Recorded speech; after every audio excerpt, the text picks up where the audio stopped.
Hello all, एक बार फिर से बहुत बहुत स्वागत है आपका हमारे चैनल में। आज के इस वीडियो में हम कॉमन ग्रामर मिस्टेक्स जो हम अक्सर कर लेते हैं पढ़ते समय, लिखते समय या फिर समझते समय, उनके बारे में चर्चा करेंगे और देखेंगे कि कैसे हम अपने जो कॉमन हमारे मिस्टेक्स हैं इन इंग्लिश ग्रामर की, उनको हम ठीक कर सकते हैं। सबसे पहले शुरू करेंगे तो देखते हैं कि हम जो बेसिकली हमारा ग्रामर को यूज़ करने का पर्पस क्या है। क्यों हम इंग्लिश को प्रॉपर ग्रामर के साथ या फिर किसी भी लैंग्वेज को प्रॉपर ग्रामर के साथ में यूज़ करना चाहते हैं। सबसे पहले रीज़न तो यही है कि हम क्या चाहते हैं कि उसकी जो क्लैरिटी है, जो मीनिंग की क्लैरिटी है, वो हमको मिल जाए। उसकी रीडेबिलिटी बनी रहे, यानी कि उसको पढ़ा जा सके और उसकी क्रेडिबिलिटी हो, जो कि हम उसको बाद में कभी भी यूज़ कर सकते हैं या हम जो भी बोल रहे हैं वो क्रेडिबल रहे। ठीक है? तो बहुत सारे ऐसे हम एरर्स कमिट करते हैं जो बहुत छोटे हैं देखने में, लेकिन वो बहुत ब्लंडर मिस्टेक्स में बदल जाते हैं। तो जहाँ पे एक एग्जाम्पल भी है, आप यहाँ पे देखिए, लेट्स ईट ग्रैंडमा और लेट्स ईट ग्रैंडमा। अब यहाँ पे देखिए, इन दोनों के बीच में केवल एक अंतर है, और वो किसका अंतर क्या है? वो अंतर है हमारा, जो हम कहते हैं पंक्चुएशन मार्क, यानी कि कॉमा का। तो यहाँ पे कॉमा नहीं लगा है तो इसका अर्थ क्या हो गया है? बिल्कुल अनर्थ में बदल गया है।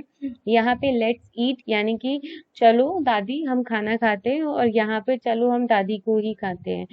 एक जो पंक्चुएशन मार्क है, यानी कि एक छोटा सा एरर है, वो क्या कर सकता है? ब्लेंडर मिस्टेक्स लेके आ सकता है आपके अपनी ग्रामर की समझ में भी, और आप जो भी पढ़ रहे हैं या दूसरों को समझाने की कोशिश कर रहे हैं। तो सबसे पहले देख लेते हैं कि ग्रामर में जो हम एरर्स कमिट करते हैं वो कितने टाइप के होते हैं। बेसिकली हम 3 तरीके से क्या करते हैं, ग्रामर में एरर्स कमिट करते हैं। सबसे पहले तो हम क्या करेंगे, जो शुरुआत हम कर लेते हैं वो देखते हैं कि कहाँ से होती है, रॉन्ग वर्ड्स के एरर से, यानी कि हम गलत वर्ड के साथ में एरर करते हैं। दूसरा हम करते हैं पंक्चुएशन मार्क से, या फिर हम तीसरा ऑर्डर जो हमारा एरर है वो होता है यूसेज, यानी कि उसका गलत तरीके से प्रयोग करके। तो एक एक करके हम सारे एरर्स को देखेंगे और समझने की कोशिश करेंगे, और अपने कंसेप्ट्स में भी उनको बदलाव लेकर आएंगे, जिससे कि आगे चलकर हम जब इंग्लिश समझने और या समझाने की कोशिश कर रहे हैं तो गलतियां कम से कम करें। तो सबसे पहले ले लेते हैं रॉन्ग वर्ड्स एरर को, यानी कि गलत जब हम वर्ड्स के साथ में एरर कमिट करते हैं तो क्या क्या हो सकते हैं। तो सबसे बहुत कॉमन सा है, वो है सबसे पहले स्पेलिंग का। स्पेलिंग का हम सभी जानते हैं, हम गलत स्पेलिंग्स कभी कभी लिख लेते हैं। उसके लिए हमें क्या करने की जरूरत है? हमको स्पेल चेक करने की जरूरत है। या फिर दूसरा, हम जो हमारा रॉन्ग वर्ड्स के साथ जुड़ा हुआ एरर है वो है रॉन्ग मीनिंग, यानी कि हम कहना कुछ चाहते हैं पर हम गलत शब्द का उसमें प्रयोग कर लेते हैं, वो भी एक गलत है। उसके लिए हम बहुत इंपॉर्टेंट जो चीज़ है वो कर सकते हैं, वो क्या है? डिक्शनरी का यूज़ कर सकते हैं, थिसारस का यूज़ कर सकते हैं। थिसारस डिक्शनरी का एक एडवांस वर्जन होता है। डिक्शनरी में केवल शब्द का अर्थ और थोड़ा प्रयोग होगा, थिसारस में उसका पूरा सेंटेंसेस में प्रयोग और बहुत सारी डेफिनेशंस के साथ में दिया रहेगा।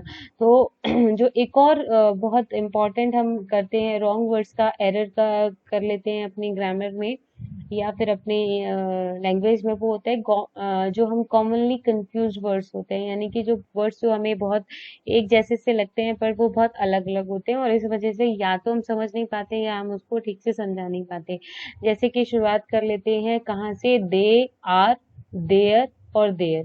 ठीक है, ये तीनों सुनने में क्योंकि कैसे हैं, एक जैसे हैं, तो हमें क्या कभी कभी लग सकता है कि ये एक है, लेकिन ऐसा नहीं है। सबसे पहले तो यहाँ पे आप देखिए कि दे आर, है ना? तो ये दे आर क्या है? दे के बीच साथ में क्या लगा हुआ है? एक एपोस्ट्रोफी एस लगाया हुआ है, जिसका अर्थ क्या होता है? जब हम क्या कर रहे हैं, कॉन्ट्रैक्शन कर रहे हैं, यानी कि जब हम दे आर को कॉन्ट्रैक्ट करके केवल एक शब्द बना रहे हैं, तब हम इसका जो ए है, ए को यहाँ से हटा के उसको एपोस्ट्रोफी एस लगा देंगे, तो वो क्या हो जाएगा? They are.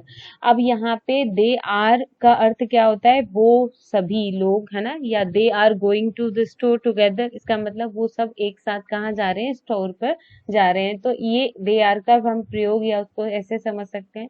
दूसरा क्या है? देयर। अब ये देयर हम कब यूज करते हैं? जब हम पजेसिव फॉर्म का यूज कर रहे हैं, किसके लिए? जैसे कि हम थर्ड पर्सन की बात कर रहे हैं, तब हम इसका देयर का यूज करेंगे। जैसे कि the managers are in their weekly meeting, यानी कि वो जो मैनेजर्स हैं वो अपनी किसमें वीकली जो उनकी मीटिंग्स होती हैं वो उसमें है। तो ये उनकी उनकी के लिए हम देयर का यूज करते हैं। उनकी का अर्थ क्या होता है? उनकी मतलब हम जब थर्ड पर्सन की बात कर रहे हैं तो हम उसमें हम क्या कहेंगे? हम कहेंगे देयर। यहाँ पे कहने का तात्पर्य है कि जब पर्सन्स के साथ में हम देयर का यूज आ रहा है तो हमें उसकी जो स्पेलिंग है उसको ये वाली स्पेलिंग याद रखने की जरूरत है। वो क्या है? THEIR। ठीक है। इसके बाद में जो तीसरा देयर है वो जुड़ा हुआ है स्थान के साथ में। जब हम क्या कहना चाहते हैं, हम किसी इंडिकेट करना चाहते हैं किसी लोकेशन या फिर किसी डायरेक्शन को, तब हम THERE का यूज करते हैं देयर। यानी कि जब भी आप प्लेस के बारे में बात करोगे, go there, sit there, stand up there, right? So there is something which is connecting to the place or which is denoting a place. So यहाँ पे there जब भी हम यूज करेंगे वो कहाँ होगा हमारा? जहाँ पे हम प्लेस की बात कर रहे हैं। अब बात कर लेते हैं किसकी? यू आर और योर। ठीक है, यू आर और योर। अब ये जो यू आर है, जैसे दे आर था, ऐसे ही यू आर का कॉन्ट्रैक्शन है। कॉन्ट्रैक्शन मतलब कि जब हमने उसको क्या करने की कोशिश की? कॉन्ट्रैक्ट करने की कोशिश की, छोटा करने की कोशिश की है। तो यहाँ पे भी सेम ही बात हो गई है, यू और यू के बाद में एपोस्ट्रोफी एस और आर ई, तो ये क्या बन गया है? You are. सो यहाँ पे तुम के लिए यूज किया जा रहा है यू आर। वही हम जब बात करेंगे योर की, तो जैसे देयर था ऐसे ही योर भी क्या है? पजेसिव फॉर्म है। हम किसकी बात करेंगे? योर यानी कि तुम्हारा, है ना? देयर उनका, तो योर क्या हो गया? तुम्हारा। Your hair looks nice today. So आपके बाल आज बहुत अच्छे लग रहे हैं। ठीक है, तो इस तरीके से योर मतलब कि तुम्हारे, आपके, क्योंकि इंग्लिश में कुछ आप और तुम में फर्क नहीं होता तो दोनों को हम प्रयोग कर सकते हैं। ऐसे ही तीसरा एक और शब्द है जिसमें हम बहुत ज्यादा कंफ्यूज होते हैं, वो क्या है? हुज और हुज। ठीक है, बहुत कॉमन मिस्टेक्स हैं जो हम इंग्लिश में स्पेसिफिकली इन दोनों के लिए करते हैं, नहीं समझ पाते कई बार कि इनका यूज क्या हो सकता है। तो जहाँ पे भी एपोस्ट्रोफी एस लग जाता है, एपोस्ट्रोफी एस ये जो ऊपर हम लगा देते हैं कॉमा जैसा सा, उसको बोलते हैं। तो ये जो एपोस्ट्रोफी एस लगता है वहां से ही क्या हो जाता है, हमें देख समझ आ सकता है कि वहां पे या तो कोई वर्ब जो है, हेल्पिंग वर्ब जो है उसको हमने क्या किया है? कॉन्ट्रैक्ट किया है ना? जैसे है ना, यहाँ पे भी हमने आर को किया है, यहाँ पे एस है तो हम क्या कर रहे हैं? इज को कॉन्ट्रैक्ट कर रहे हैं, इसलिए ये हुज बन जाएगा। सो इसमें क्या है? हु इज का ये क्या है? एक कॉन्ट्रैक्शन है। हु इज यानी कि कौन, है ना? Who is on the first base, कौन है वहां पे पहले प्लेस पे या पहले बेस पे। ठीक है, लेकिन जैसे ये हमारे पास आ जाता है हुज, है ना? तो हुज यानी कि WHOSE, हुज अगेन क्या है? पजेसिव है। किसका? हुज, किसका? Whose bag is this, whose watch is this. तो ये किसका जब हम बात करेंगे तब क्या आ जाएगा? हुज आ जाएगा। यानी कि किसका का अर्थ क्या है यहाँ पे, या फिर हुज का अर्थ क्या हो जाता है? किसका। तो ये भी बहुत ज्यादा क्या है, बहुत इम्पोर्टेंट है समझना, हुज और हुज में डिफरेंस क्या होता है।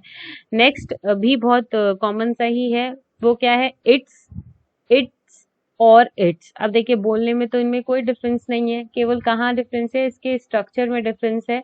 अब मैंने अभी अभी आपको बताया था कि जहाँ एपोस्ट्रोफी एस है और उसके साथ में एस है तो इसका मतलब किसी हेल्पिंग वर्ब को कॉन्ट्रैक्ट किया गया है। एस है तो डेफिनेटली किसको किया गया होगा? इसको कॉन्ट्रैक्ट किया होगा। तो it is a beautiful day, ये है एक बहुत अच्छा दिन है। ठीक है, ऐसा हो गया।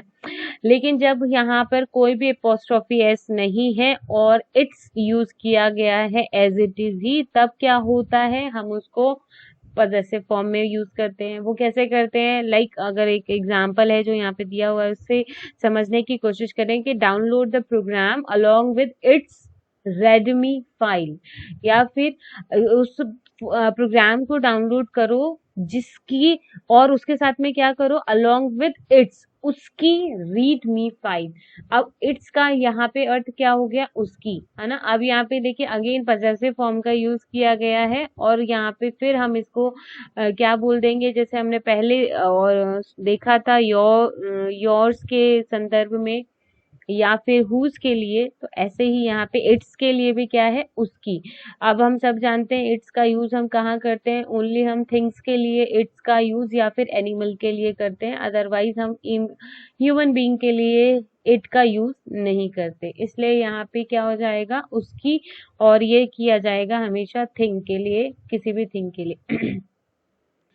अब यहाँ पे देख लेते हैं इट्स, है ना। इट्स में यहाँ पे एस के बाद में क्या है, एक एपोस्ट्रोफी एस है, तो यहाँ पे क्या हो जाएगा इट। तो यहाँ पे हम क्या कह सकते हैं कि ये जो यूज किया जाता है that is not even a word, ऐसा कोई वर्ड है ही नहीं। या तो वो क्या होगा, इट होगा और उसके साथ में कॉन्ट्रैक्शन होगी इज की, या फिर होगा इट्स। ऐसा कोई एस इट्स के साथ में नहीं यूज करते, ठीक है।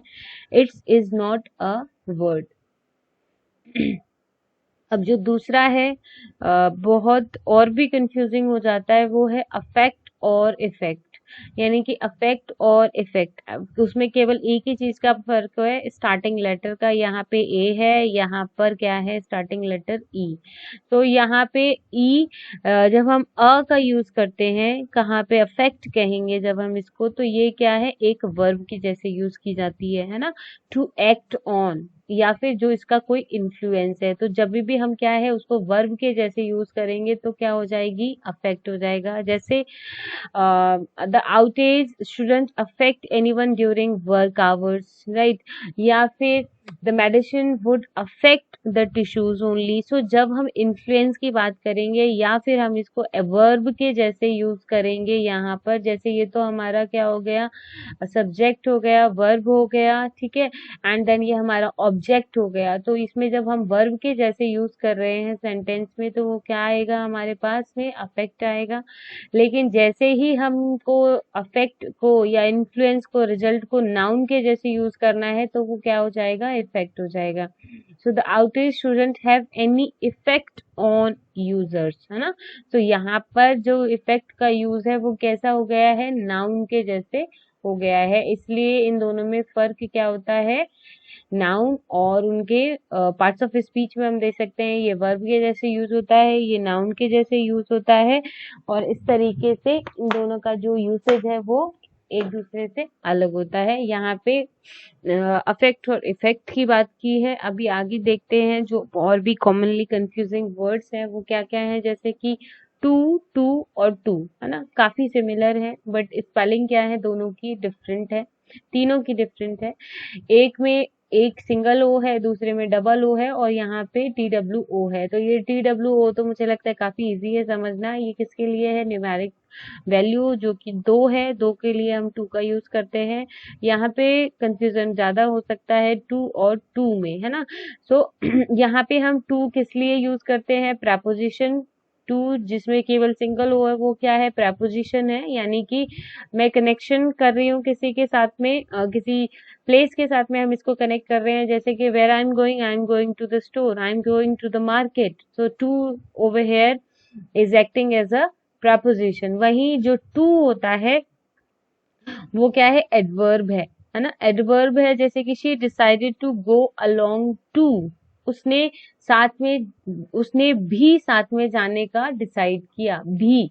जब अगर हम और इसको थोड़ा और सरल तरीके से समझने की कोशिश करें, तो जब भी हमें भी का प्रयोग करना होता है हिंदी में, तब हम क्या कहते हैं, टू लगा देते हैं उसके सामने। जैसे कि माई जैकेट इज टू स्मॉल, है ना, वो बहुत ज्यादा कैसी है, एन एक्सेसिव अमाउंट का भी जब हम यूज कर रहे हैं तभी भी हम क्या करते हैं, टू का यूज कर लेते हैं। जैसे कि माई जैकेट इज टू स्मॉल, ये बहुत ही ज्यादा क्या है, छोटी है।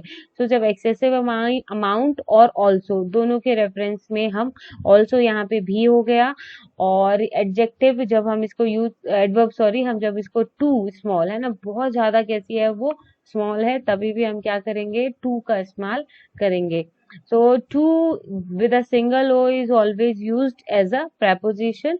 और इसके बाद में और जो confusing word है उसको देख लेते हैं, जैसे कि allot, allot और allot, ठीक है, बहुत सिमिलर है सुनने में, होमोफोन जैसे कि, पर डिफरेंस है। यहाँ पे सबसे इम्पोर्टेंट तो यही डिफरेंस आ जाता है कि यहाँ पे ए और लॉट अलग अलग लिखा गया है, सो लेट्स से अलॉट, यहाँ पे ये भी क्या है, एक एडवर्ब के जैसे ही काम करता है। देखिए एडवर्ब क्या है, एक पार्ट ऑफ स्पीच है। वर्ब के बाद में वर्ब की को भी जो क्वालिफाई कर दे वो क्या है, एडवर्ब है। जैसे कि नाउन को जो क्वालिफाई करता है वो एडजेक्टिव होता है, ऐसे ही जो वर्ब को क्वालिफाई करते हैं वो क्या होती है, एडवर्ब्स होती हैं।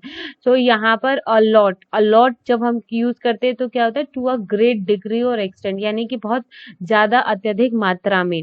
The workers are worrying a lot about their jobs, यानी कि वो अलॉट बहुत ज्यादा।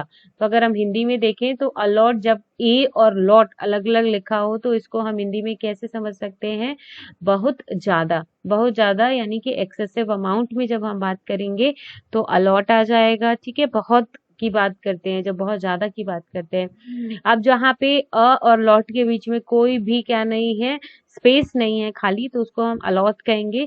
तो alot is not a word. Okay, so जो हम लोग मिस्टेकनली यूज करते हैं, जैसे हमने पहले भी बात की थी, हम मिस्टेकनली यूज कर लेते हैं कुछ वर्ड्स को, जैसे it's with an apostrophe s, वो भी कोई वर्ड नहीं था। ऐसे ही क्या है, alot is also not a word.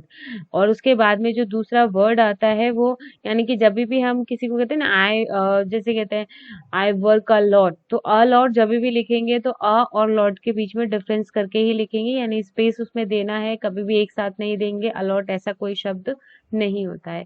Then allot, जिसमें क्या है, डबल एल है, ये वर्ड होता है। यानी कि यहाँ पे हम ए के साथ में डबल एल का जब यूज कर रहे हैं तो अलॉट करना क्या होता है, किसी को कोई चीज असाइन करना, किसी को कोई चीज डिस्ट्रीब्यूट करना। जैसे ड्यूटीज अलॉटेड हो गई हैं, है ना। एग्जाम्स के जो एग्जाम्स की आपकी पोजीशंस है या फिर जो आपकी सीट नंबर्स है वो आपको अलॉट कर दिए गए हैं, यानी डिस्ट्रीब्यूट कर दिए गए हैं। तो उसको हम क्या कह सकते हैं, अलॉटमेंट कहते हैं, अलॉटेड कहते हैं। और ये क्या है, एक वर्ब है, और जिसका अर्थ क्या होता है, असाइन करना या फिर उसको डिस्ट्रीब्यूट करना।